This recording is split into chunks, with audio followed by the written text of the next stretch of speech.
Ladies and gentlemen, if you've been watching the reviews of Dexter Resurrection through and through, you know it is no spoiler that Resurrection is my favorite season of Dexter. And there are a lot of reasons for that I want to discuss in this video because, guys, okay, just before I preface anything and actually start talking about my overall feelings of the season, I do want to say, I understand that I binged Dexter. I started watching Dexter this January. It was the first time I ever saw it, and I watched it within a month's time. So the binging experience is very different than the week-by-week experience. I do get that. And maybe that's why I loved Resurrection so much, is because I finally got to watch a show that I thoroughly love in one week-by-week sort of routine.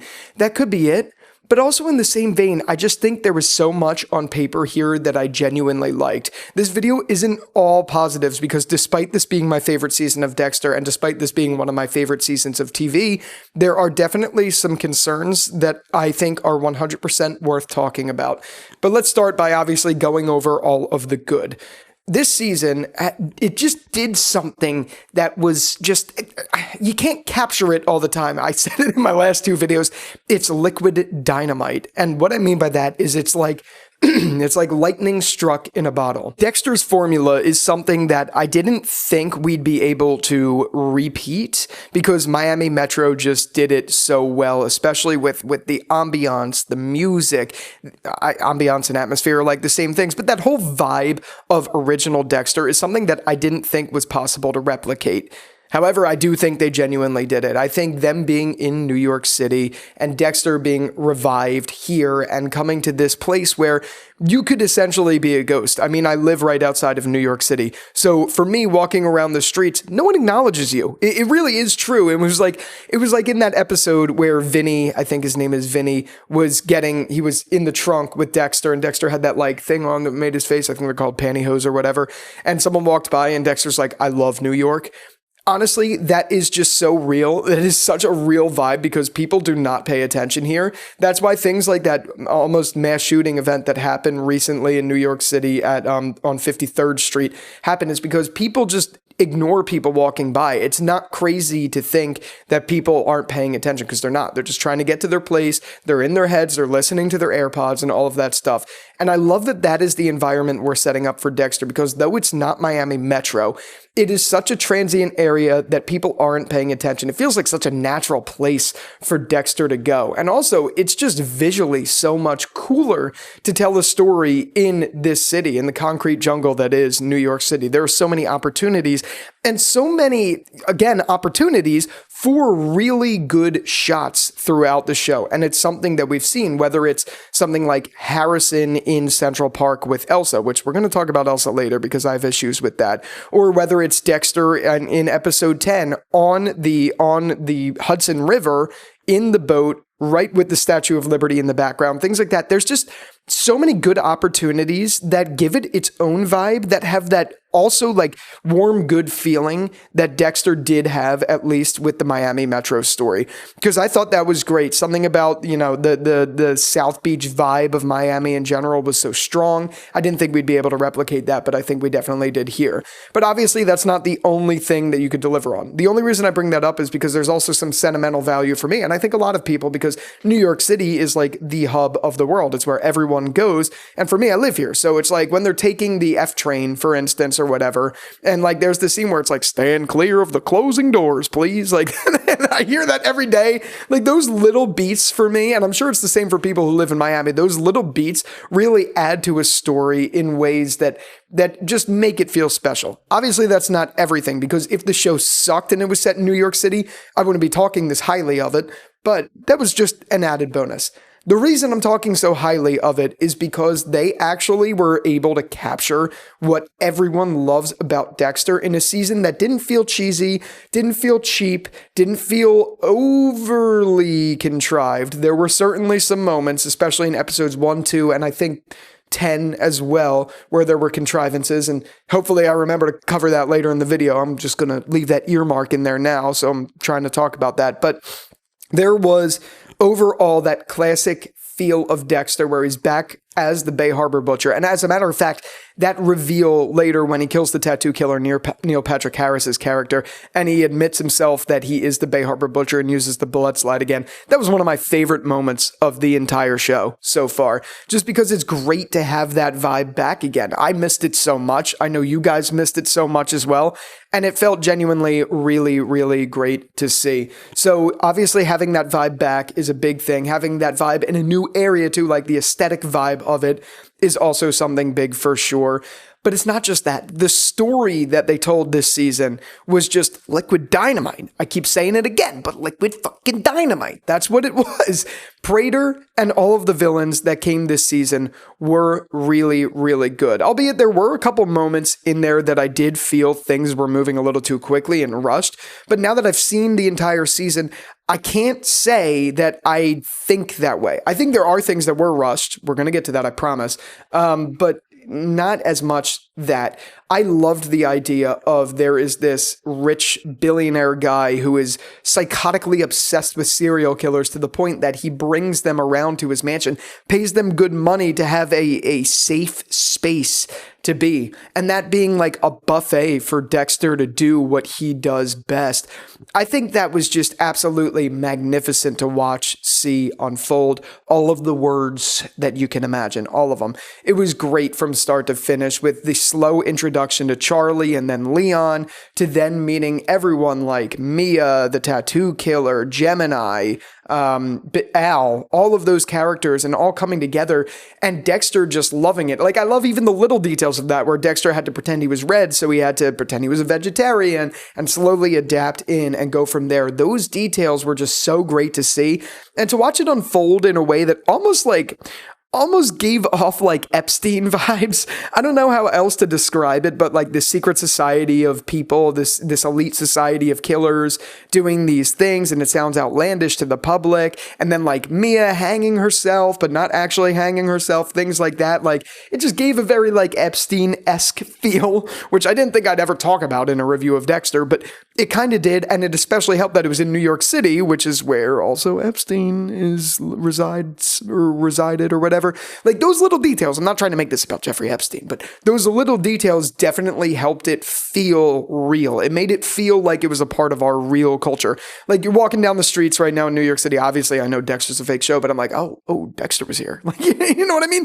That's a little cringe. But just being honest, like that's the feeling it gave because it did feel real. It felt ingrained in our universe. And I really did like that, especially with the addition of when they get to Praetor's mansion and he's talking about like Ed Gein, Ted Bundy, John Wayne Gacy, all of those people. And then integrated into those people is new fictional characters like the Bay Harbor Butcher, like the New York Ripper, like things like that. I just like when shows intertwine that reality. And I think this just felt like such a natural place to like reboot Dexter is this buffet of serial killers. And I love where it's going to potentially go in season 2, where there's even more of that with the files and all of that stuff. So that's exciting to see, but it just set the perfect stage to bring in a lot of great actors in these cameo performances in ways that didn't feel over the top and like, whoa, it's Neil Patrick Harris, or whoa, it's Peter Dinklage, or like, you know what I mean? It didn't really feel like that because these actors are just so good.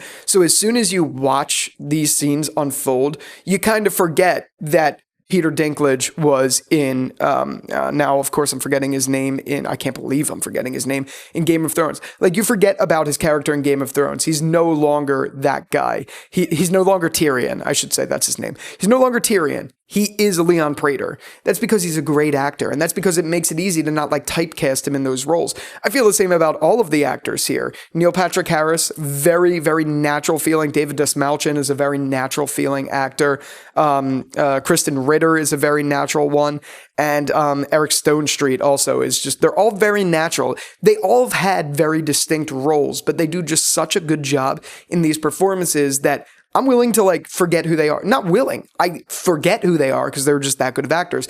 And I think that really matters because if you had certain other actors playing this, obviously I'm not going to name names, but if you had certain actors that didn't have the same chops, I don't know that it would have felt that way. You know what I mean? So it's really great to see they casted this show very well. So that whole storyline, that A plot, I guess you could call it either the B or A plot, because Harrison and him are also a B plot, and then the C plot is Batista, or one or the other. Like, I don't know which priority level is which, but that whole setup is really great. But then I already kind of teased it. The other setup that's really great is Batista this season. And despite the fact that, major spoilers, as you guys know, Batista died at the end of this, I personally feel satisfied and feel like we actually got the manhunt of Dexter Morgan in a way that, with all the characters we have remaining, that I really care about. Like, we don't have Deb, we don't have Dokes, we don't have LaGuerta, we only have Batista, Quinn, and Masuka left. And if there's one character, or if there is one way, I guess I should say, that I wanted the manhunt to go,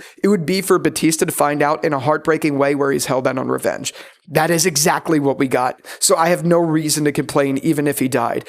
I heard the writers talk about in an interview after episode 9 aired that they were concerned that if they kept Batista around for at least a season 2 or maybe a season 3, then his character, who is beloved in the community, would have started to become annoying. I don't know that I feel that way, because I do think it was a slight missed opportunity for them to, like, if they had kept him around, I think there was more that they could have done with him. There was more conversations I think Dexter and Batista needed to have. But in the same vein, I am shooting what they're loading, picking up what they're putting down. I get what they mean by that, because if you give too much of that, then it becomes annoying and then it becomes repetitive, and people don't like that either. But I do definitely think that this is going to set him up to become like the Dokes of the show, wherein now Batista, a lot of people will think he was gone too soon. I agree with that. I can't dispute that. I definitely understand that. But that being said, I'm content with what they did, and I'm kind of over the whole manhunt idea now with Batista, because really, who do we have left? We have Quinn, who kind of knows about Dexter, and we have Masuka, who, God, fuck, I do not want to see him being the one chasing down Dexter. He should just go continue to seek out Batista's OnlyFans. Like, I'm not, I'm not interested in that. I love Masuka as a character, but that would not be satisfying. The Quinn, maybe, but also Quinn knows about Dexter. Quinn's obviously self-defense. I'm just joking. I just watched that scene back and I was thinking how crazy that scene was. But, like, he obviously knows that Dexter has that side to him. I mean, Batista and him visually saw it, but also Quinn killed a guy too. Like, the weight of it being Quinn is not nearly as strong as Batista. And now that Batista's dead, the Miami Metro story of the manhunt is kind of dead with me too. I thought I'd have more of a problem with that than I do, but I don't. Because honestly, what we got this season was good enough on its own. The standoffs they had, the arguments that Batista and Dexter had, the heartbreaking moments that Batista and Dexter had really shined here. Yes, I think we could have used a few more of them, 100%, but the ones we did get really stood out, I should say, not stuck out. And I thought it was just overall well. Yeah, sure. There were a couple scenes, like I said, that I wish we got, like maybe Dexter behind bars and them having a deep conversation about the whole thing, and Dexter maybe opening up about why he did what he did and why he is the way he is.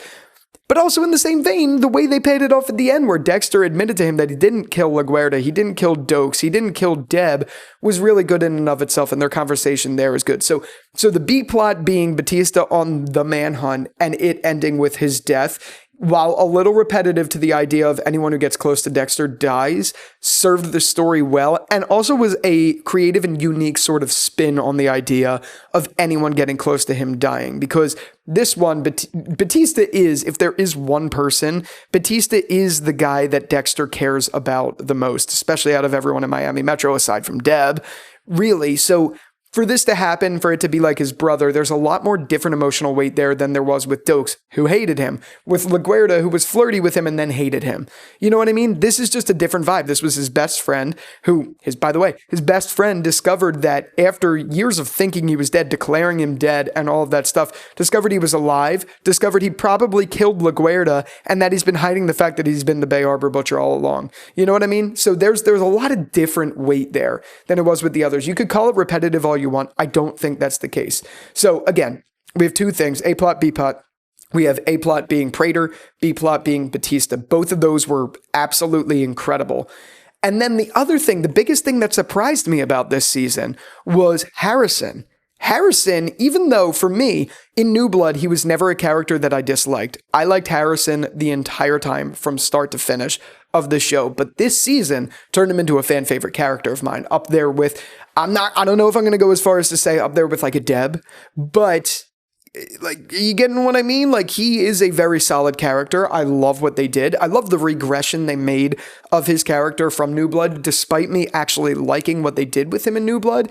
I liked that it became more of a father-son bond and an extension of Harry Morgan in this season. I absolutely love that. And speaking of Harry Morgan, James Remar in this season was actually one of my favorite parts of this season.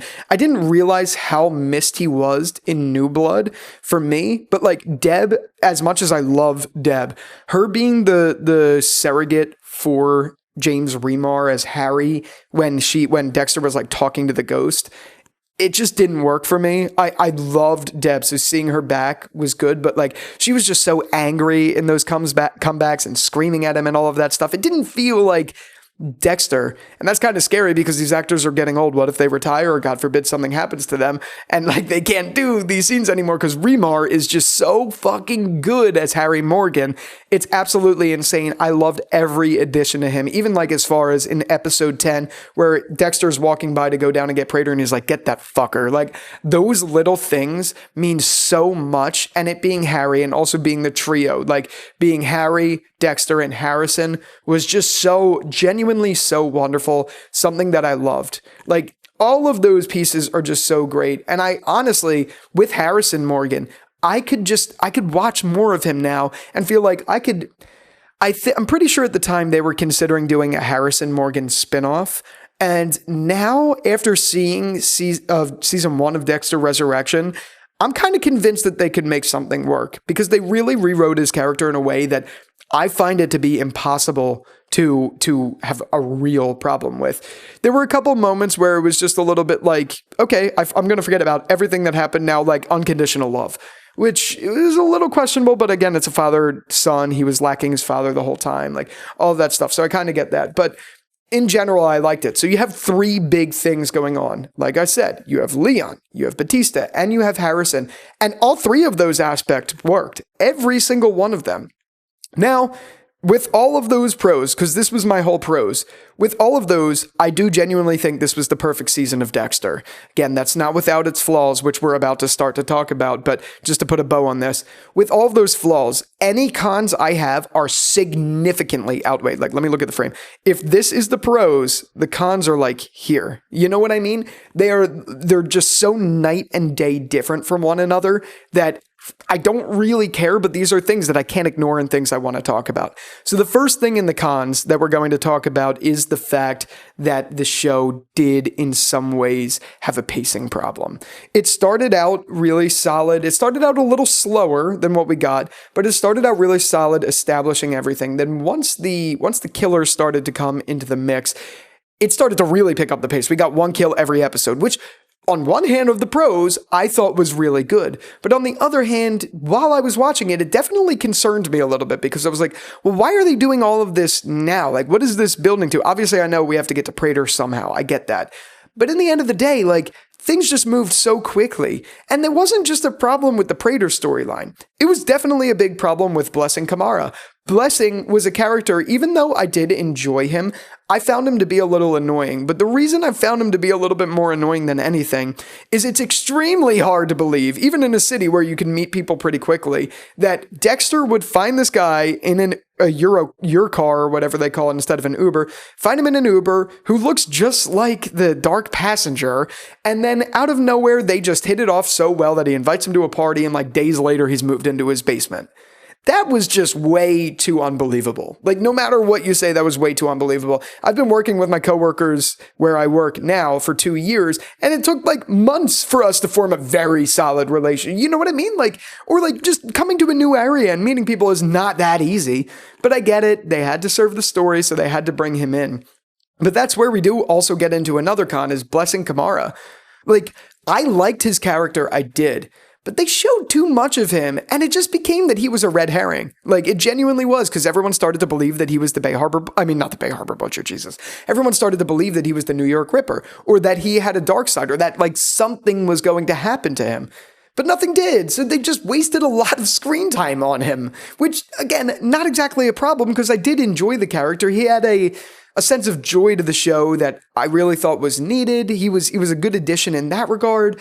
But I think to all the moments like Prudence dying and that there being like 15 minutes of screen time of them just talking about the mom and like what it did for him, all to amount to nothing, like at all. Like, what arc did this serve?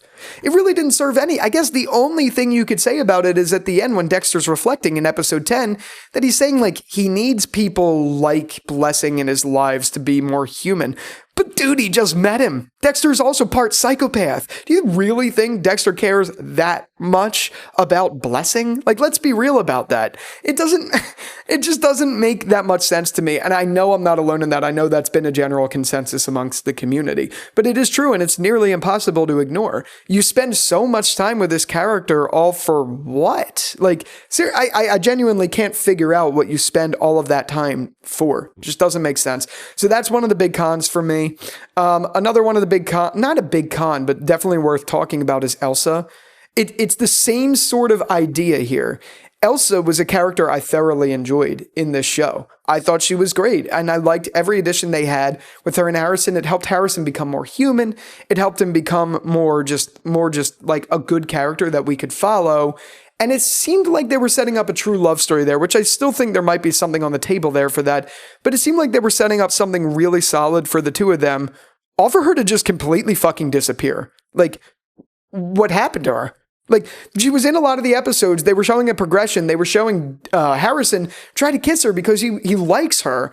And then she backs off, and then he just fucks off and meets Gigi. And then him and Gigi just start fucking, and then Elsa is just left out to dry. It doesn't make any sense. Like, why would you spend so much time with Elsa if it wasn't amounting to anything? My only thought as to the reason they're doing that is that she is going to be one of Al's victims because they showed her ponytail quite a few times. Because otherwise, what the fuck was the point of all of that? What, so that you could have a little sub-story with Vinny, the landlord, and that almost got Dexter caught in the kill room where it happens episode? But like, why? There's like a million other ways you could have done that. So was the only reason for her being in this story was for that? Because if so, that's fucking bullshit. Because I actually liked her character. Not that I dislike Gigi, but the forced replacement of Elsa for Gigi was just, I don't enjoy that. I don't. And then meanwhile, while we're getting that replacement, we're getting more sex scenes that I don't want to see in Dexter, to be honest with you. I have no interest in seeing Harrison eating out Gigi like happened in episode 10. Like, why should we watch? Why do we need to see that? Number one. Number two, all of the scenes it just takes away and takes to the runtime. Like, what were they building towards with Elsa there? I just don't get it unless it's the fact that she is probably going to end up a victim of Al or something like that. I just genuinely don't know what they're doing. So that's another con. Another con, and this is, I think, my last con, to be honest, but another con to me is the contrivances of this season. It started in the first episode with the quick dismissal of everything that happened with Logan and Angela and how obviously it was self-defense yet again, season 8 Quinn. It was self-defense that Dexter in his cell would shoot Logan for God knows what reason. And then for Angela to backtrack and just get out of Dodge. That didn't make any sense to me as a story. It just didn't. But obviously, because everything else was so good that came after it, everyone just kind of ignored that. But it didn't extend to that. It also extended to other things like how safe Dexter was in episode 10 or even episode 9 when there were ample opportunities or situations he could have put himself in to get him killed or even get caught. I mean, his fingerprints, his DNA is all over that crime scene. Yet for some reason, it's just glanced over. Maybe they left it that way so they could set it up for season 2. But as of now, it's like, how could you get away with this? How could you steal Leon Prater? That's like saying you stole Elon Musk's boat and get away with it. Like, those little details are just a little too convenient for me, for sure. But again, those are really the only 3 complaints I have of the show. There might be more I'm missing. I'm doing this video in one take. I'm already at 25 minutes almost on this video. So I'm really just brain dumping about all of my feelings about this season. I am going to be doing a tier ranking of the episodes of this season. I'm going to be doing an updated tier list of all of the seasons of Dexter soon. I'm also going to compile all of my reviews into one long video so you can sit back, relax, and watch if you want. So I got a lot more Dexter on the way. Those are just the Dexter Resurrection related content, and I have a lot more of that too. But also, I'm going to be doing more video essays with Dexter. You guys have really helped grow this channel so much through Resurrection, and I can't thank you enough for that. So be sure to get subscribed if you aren't already. We are 1,000,000% going to be covering Dexter Season 2, Dexter Resurrection Season 2. And also, we're going to be talking about other shows too. Pluribus is right around the corner, which is Vince Gilligan's new show. Walking Dead Daryl Dixon is coming out. We got a lot in the pipeline, and we're just getting started. We really are. So tonight's the night, and it's going to happen again and again and again. All right, that was a little corny. But yeah, I just want to thank you guys so much for watching. Be sure to follow me on X at Jerry's_takes and on Instagram at Jerry's.takes. Don't ask me why there is a difference. Let me know your thoughts on this episode, on this season down below. And with all that out of the way, thank you again so much for watching this video. And until the next one, I'll talk to you later. Peace out.